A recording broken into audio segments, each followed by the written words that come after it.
So we've taken a look at making use of audio effects and adding them directly to a track, or a group in this case. So this is called inserting audio effects on a track. Now there's another way to make use of audio effects, and that is using sends and return tracks. So let's talk about this situation. Let's say I want to have this reverb sound on multiple tracks in this particular session. Now one way to do this is to just add that same reverb with the same settings on all those different tracks. But that's going to take up a lot of CPU. So there is a more efficient way of doing this, and that is using sends and returns. So let me go ahead and delete this reverb here. And let's see how we can add reverb using a send and return track. So on this vocal group here, we have two sends already by default. And if I switch to session view, you'll see the two knobs that represent the two sends here. So send A and send B. So if I crank up this send A, and we're talking about the vocal group here. So if I crank up send A over here, some of this vocal signal is going to be sent on send A and be returned to this A return track. I have a third-party reverb here and a bunch of other processors. So let's see what that would sound like. I'll bring it down and let's listen to this without the reverb first. I'll solo it. Are you the one that's for me? The air that I breathe leads you right to me. I'm so lovesick. So now this entire group has reverb. I can also add reverb to any other track. You can see over here on this track number 12, we've sent majority of the signal over to send A. So this too will have reverb. That I see. Let's make sure it's playing something.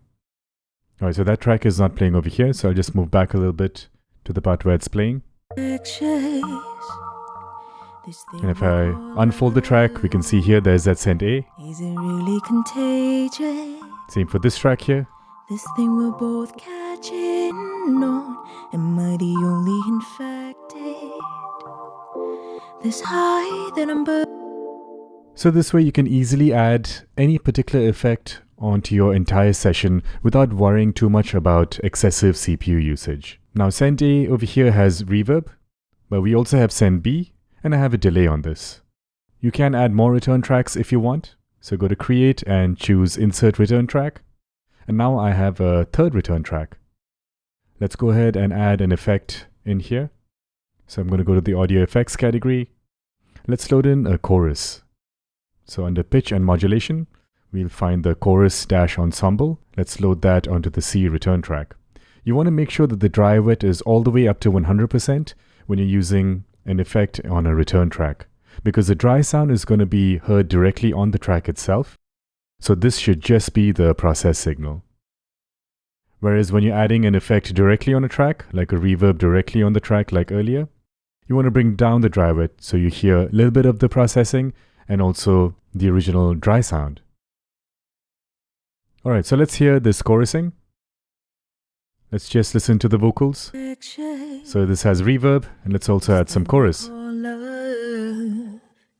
Is it really contagious? How about some delay as well? Catching on.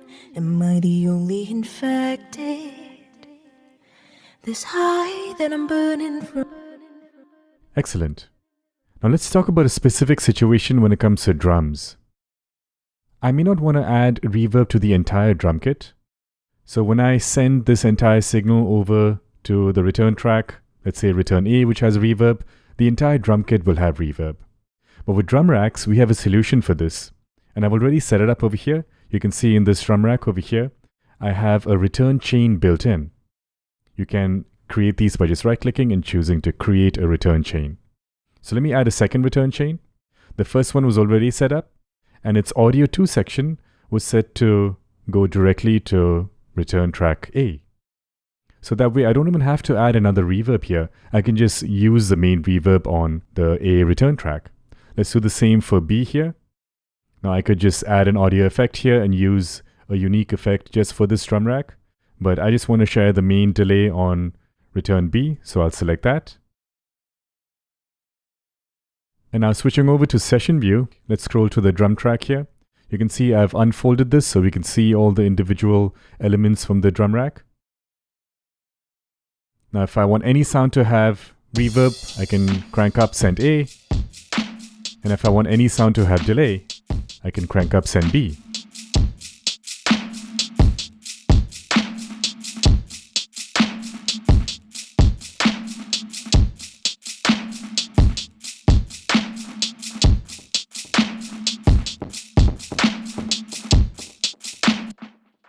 Pretty cool.